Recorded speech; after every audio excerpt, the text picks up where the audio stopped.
नमस्कार, बहुत स्वागत आपका। मैं हूं आपके साथ सचिन पाटिल।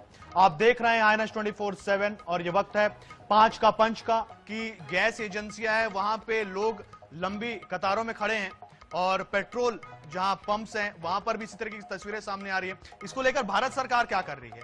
क्या अफवाहें हैं कि भारत में लॉकडाउन लग सकता है? इसके लिए सरकार ने कह दिया है कि भाई लॉकडाउन वगैरह कुछ नहीं लगने वाला है। और इसी को लेकर के प्रधानमंत्री नरेंद्र मोदी सभी राज्यों के मुख्यमंत्री के साथ में मीटिंग करने वाले हैं। पूरी खबर क्या है आपको बता रहे हैं। मिडिल ईस्ट में जो तनाव है उसके बीच देश में उपजे संकट को लेकर पीएम मोदी अलर्ट मोड में नजर आ रहे हैं। पूरी सरकार अलर्ट मोड में है। देश में भी इसे लेकर लोगों में पैनिक फैल रहा है। हालांकि सरकार की ओर से परेशान न होने, स्थिति को कंट्रोल में होने की बात कही गई है। सरकार ने क्लियर कर दिया है कि भाई स्थिति हमारे साथ में है और अभी पैनिक होने की कोई आवश्यकता नहीं है। तेल भंडार पर्याप्त रूप से भरे हुए हैं। और इस बीच ऐसी अफवाहें भी आई कि क्या भारत में लॉकडाउन लग सकता है, तो सरकार ने यहां पर भी क्लियर कर दिया कि कोई लॉकडाउन नहीं लगने वाला।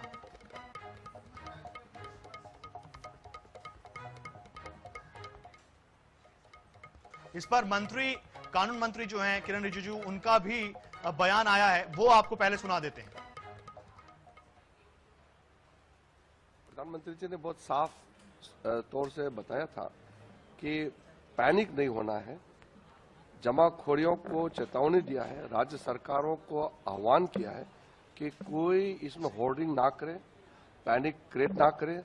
भारत सरकार पूरी तरह से स्थिति का नियंत्रण में पूरा रखा हुआ है और आम लोगों को तकलीफ नहीं होने के लिए टॉप लेवल से बॉटम लेवल तक प्राइम मिनिस्टर साहब खुद कंटिन्यूअसली मॉनिटर करते हैं। तो सुना आपने। तो देखिए, वेस्ट एशिया में जो तनाव बढ़ रहा है और उसको लेकर सरकार भी तैयारी कर रही है। आपको पता है कि पेट्रोल और डीजल में एक्साइज ड्यूटी कम की गई है। पेट्रोल में 10 रुपए कम कर दिए गए हैं, तो 13 रुपए से अब 3 रुपए ये हो गया है। ब्रेंट क्रूड ऑयल 106 रुपए तक पहुंच गया है।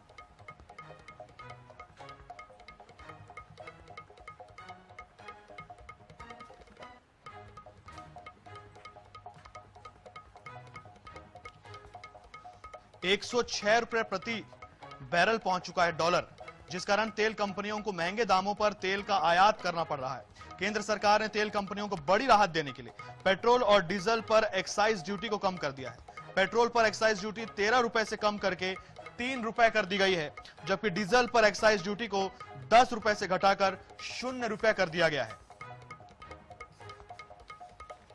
तो ये देखिए,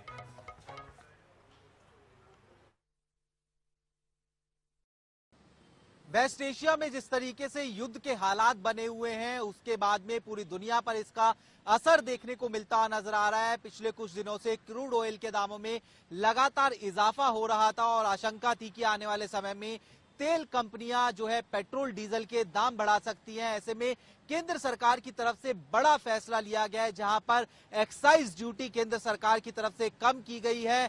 पेट्रोल और डीजल पर इस एक्साइज ड्यूटी को कम करने का काम किया गया है। 10 रुपए जो है वो जो है एक्साइज ड्यूटी कम की गई है। पेट्रोल पर अब 3 रुपए एक्साइज ड्यूटी देखने को मिलेगी, तो डीजल पर 0 जो है एक्साइज ड्यूटी हो जाएगी।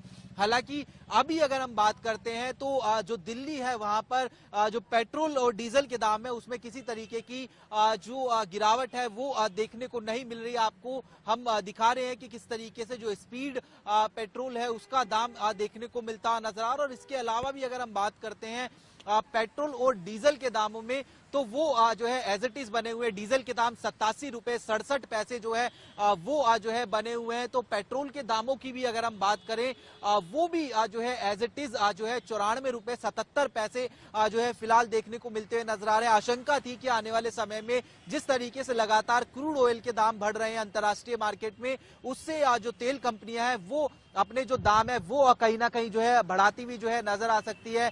एलपीजी को लेकर कई जगह हम देख रहे थे कि लाइनें लगती हुई जो है नजर आ रही है, लेकिन केंद्र सरकार का इस बीच एक्साइज ड्यूटी घटाने का फैसला जो है वो जनता के लिए एक बड़ी राहत जो है लेता हुआ जो है नजर आया है। इसके बाद में देखने वाली बात रहेगी कि किस तरीके से क्या जो अभी मार्केट में पेट्रोल डीजल के दाम है उसमें भी जो है कटौती वो की जाती है, या फिर किस तरीके से विपक्ष जो है इस एक्साइज ड्यूटी में कटौती को देखता हुआ नजर आता है। हालांकि अभी भी कुछ प्रकार से ये कहा जा रहा है कि पिछले दिनों जब क्रूड ऑयल के दाम कम थे तो जनता से जो है टैक्स पूरी तरीके से वसूला गया था, लेकिन जिस तरीके से युद्ध के हालात हैं और युद्ध के हालात में जो है अगर हम बताएं कि जो हर देश है वो कहीं ना कहीं जो है अफेक्ट होता हुआ नजर आ रहा है, और उसके बाद में जनता को राहत देने के लिए केंद्र सरकार की तरफ से उठाया गया कदम एक बड़ी सोच जो है कहीं ना कहीं कहा जा रहा है। कैमरा पर्सन सागर के साथ स्पर्श शर्मा, जनता टीवी, INH न्यूज, दिल्ली। चलिए, दिल्ली से सहयोगी स्पर्श हमारे साथ में है। स्पर्श, 3 चीजें हैं और इस पर आपसे बात करेंगे। पहला तो सरकार ने क्लियर कर दिया कि भाई कोई लॉकडाउन नहीं लगेगा। दूसरा कि डीजल और पेट्रोल पर एक्साइज ड्यूटी कम कर दी है। प्रधानमंत्री नरेंद्र मोदी आज सभी प्रदेश के मुख्यमंत्रियों से बातचीत करने वाले हैं इसी विषय पर। आपके साथ ये तीनों पर चर्चा करना चाहेंगे। और सबसे पहले तो आप ये बताइए कि पेट्रोल और डीजल पर जो एक्साइज ड्यूटी कम कर दी गई है, क्या उपभोक्ताओं को उसका सीधा फायदा उसका मिलने वाला है या तेल कंपनियों को उसका फायदा मिलने वाला है? ये क्लियर करना चाहते हैं आपसे। देखिए, उपभोक्ताओं को इसका सीधे तौर पर फायदा नहीं है, लेकिन इनडायरेक्ट बेनिफिट है। आशंका है कि आने वाले समय में, चूंकि हम जानते हैं कि अब हर महीने के एंड पर जो है पेट्रोल कंपनियां जो है दाम तय करती हैं, तो 31 तारीख को ये आशंका थी कि पेट्रोल कंपनियां जो है वो अपना जो दाम है वो बढ़ा सकती हैं, और इसलिए जो एक्साइज ड्यूटी है उसको घटाने का काम जो है वो फिलहाल किया गया है। 10 रुपए पेट्रोल डीजल पर जो है एक्साइज ड्यूटी कम की गई है, और इससे डायरेक्ट तौर पर कोई फायदा जो है कंज्यूमर को नहीं हुआ, क्योंकि पेट्रोल और डीजल के जो दाम है वो एज इट इज जो है बने हुए अभी भी जो है नजर आ रहा है। और इसी को लेकर हम देख रहे हैं कि विपक्ष जो है वो केंद्र सरकार पर निशाना साध रहा है। उन्होंने कहा कि जब क्रूड ऑयल के दाम जो है करीब $70 प्रति बैरल थे, तब जो है जनता से जो है जमकर जो है टैक्स की कमाई जो है सरकार की तरफ से की गई, और अब जैसे ही दाम बढ़ते हुए नजर आए तो तेल कंपनियों को फायदा पहुंचाते हुए जो है वो जो है एक्साइज ड्यूटी जो है कम कर दी गई, और इसका सीधे तौर पर फायदा जनता को नहीं होगा। तो यानी जो पेट्रोल और डीजल के दाम पूरे देश भर में अलग अलग राज्यों में जो थे वही जो है बनते हुए नजर आएंगे। बिल्कुल स्पर्श, जानकारी के लिए बहुत धन्यवाद आपका। तो देखिए, सीधा फायदा उपभोक्ताओं को नहीं होगा, ये फायदा तेल कंपनियों को होगा। और अब इसके बाद विपक्ष जो है वो सरकार को घेर रहा है कि भाई आपको सीधे तौर पर उपभोक्ताओं को फायदा देना चाहिए। ऐसे वक्त में, हालांकि इसी के साथ हम आपको ये भी बता दें कि जैसे कि श्रीलंका है या पाकिस्तान है, वहां पर भी पेट्रोल के इसी तरीके से दाम बढ़ा दिए गए हैं।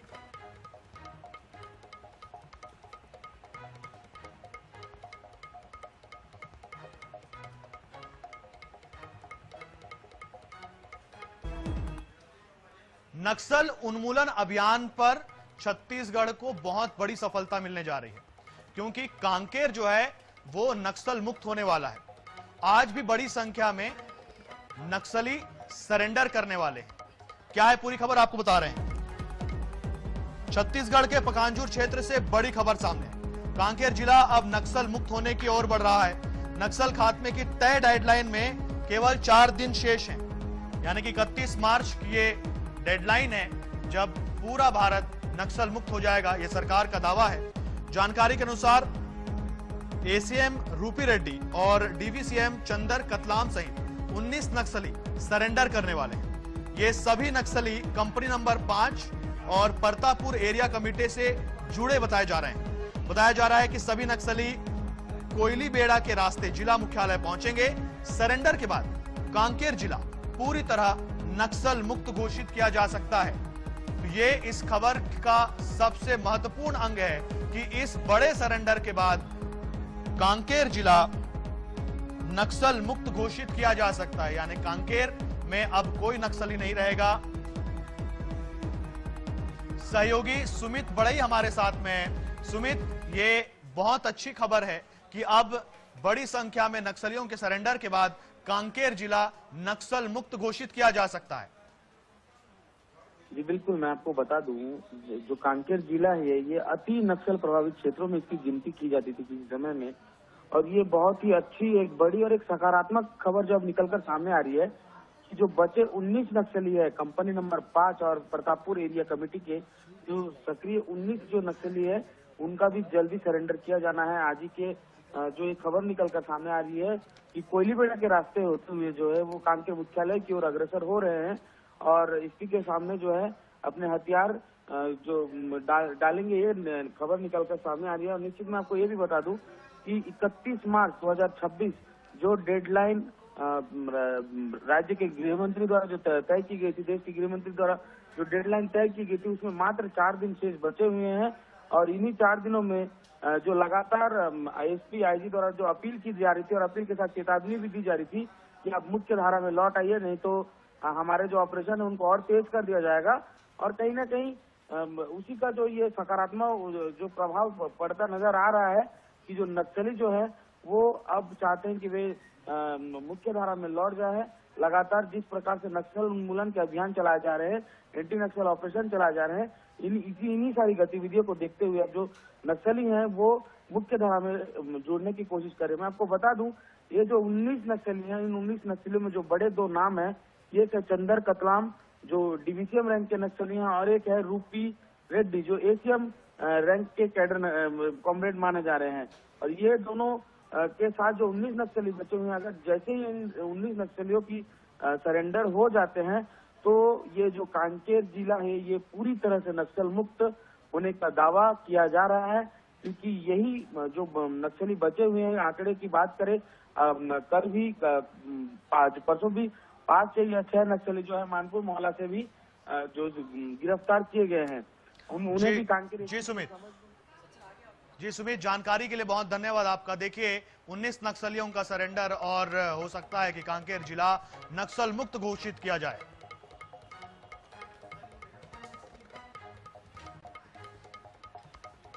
चलिए बताएंगे आपको 5वीं और अंतिम खबर जो कि आईपीएल से जुड़ी हुई है।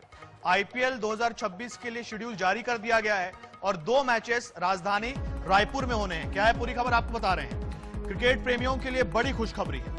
आईपीएल 2026 का दूसरा शेड्यूल जारी कर दिया गया है। आईपीएल 2026 के शेड्यूल के मुताबिक छत्तीसगढ़ की राजधानी रायपुर में 2 बड़ा मुकाबला खेला जाएगा। पहला मुकाबला 10 मई 2026 को रॉयल चैलेंजर्स बेंगलुरु और मुंबई इंडियंस के बीच खेला जाएगा। दूसरा मुकाबला 13 मई को रॉयल चैलेंजर्स बेंगलुरु और कोलकाता नाइट राइडर्स के बीच खेला जाएगा। यह मुकाबला हर बार की तरह शाम 7:30 बजे से शुरू होगा। बीसीसीआई के जारी कार्यक्रम के अनुसार रायपुर में 10 मई और 13 मई को 2 बड़े मैच आयोजित होंगे। इन मुकाबलों में आरसीबी, केकेआर और एमआई जैसी लोकप्रिय टीमों के खिलाड़ी मैदान पर उतरेंगे, जिससे फैंस को जबरदस्त क्रिकेट देखने को मौका मिलेगा। रायपुर में आईपीएल मैचों के आयोजन को लेकर क्रिकेट प्रेमियों में खासा उत्साह देखने को मिल रहा है। स्थानीय प्रशासन और आयोजन समिति भी मैचों की तैयारियों में जुट गई है ताकि दर्शकों को बेहतर सुविधाएं मिल सके। आपको ये बता दें कि इन मैचेस के कारण पुलिस ने भी कमर कस ली है और पुलिस ने सख्त हिदायत दे दी है सट्टेबाजों को कि उन पर भी सख्त निगरानी की जाएगी और अगर सट्टेबाजी सामने आती है तो कार्रवाई की जाएगी। सहयोगी मोहम्मद हसन हमारे साथ में अधिक जानकारी के लिए। हसन, 2 बड़े मैचेस रायपुर में आईपीएल के और इसी के साथ में पुलिस की सख्त चेतावनी सट्टेबाजों को कि सख्त कार्रवाई की जाएगी। बिल्कुल, देखिए टाटा आईपीएल का जो दूसरा मैच का नया शेड्यूल है वो जारी कर दिया गया है, जिसमें 10 मई और 13 मई को 2 दिन जो है वो रायपुर में मैचेस होने वाले हैं, जिसमें 10 मई को आरसीबी और मुंबई इंडियंस का मैच होगा। 13 मई को आरसीबी वर्सेस केकेआर के बीच मुकाबला खेला जाएगा। कल यानी कि 28 मार्च से आईपीएल मैचेस की जो है वो शुरुआत हो जाएगी। ऐसे में मई माह में जो है रायपुर में 2 मैचेस होने हैं। राजधानी के क्रिकेट प्रेमियों में एक और जहां खासा उत्साह है तो वहीं रायपुर पुलिस भी अलर्ट हो गई। जिस प्रकार से कल से आईपीएल शुरू हो रहा है देश भर में, तो ऑनलाइन सट्टेबाजी भी शुरू हो जाती है। इसको लेकर के रायपुर पुलिस ने पहले ही एक टीम का गठन कर रखा है, जो खास तौर पर साइबर सेल की जो टीम है वो ऑनलाइन सट्टेबाजी पर नजर रखने वाली है। आईपीएल शुरू होने से पहले पुलिस ने सोशल मीडिया पर एक एडवाइजरी जारी किया और एक खास संदेश दिया है, जिसमें उन्होंने कहा है कि कानून के साथ मत खेलना, वरना मैच नहीं जेल भी देखनी पड़ेगी। कहीं ना कहीं पुलिस ने साफ कर दिया कि सट्टेबाजी पर तो सख्त चेतावनी है सट्टेबाजों के लिए, पुलिस निगरानी रख रही है। और हसन, जानकारी के लिए बहुत धन्यवाद आपका।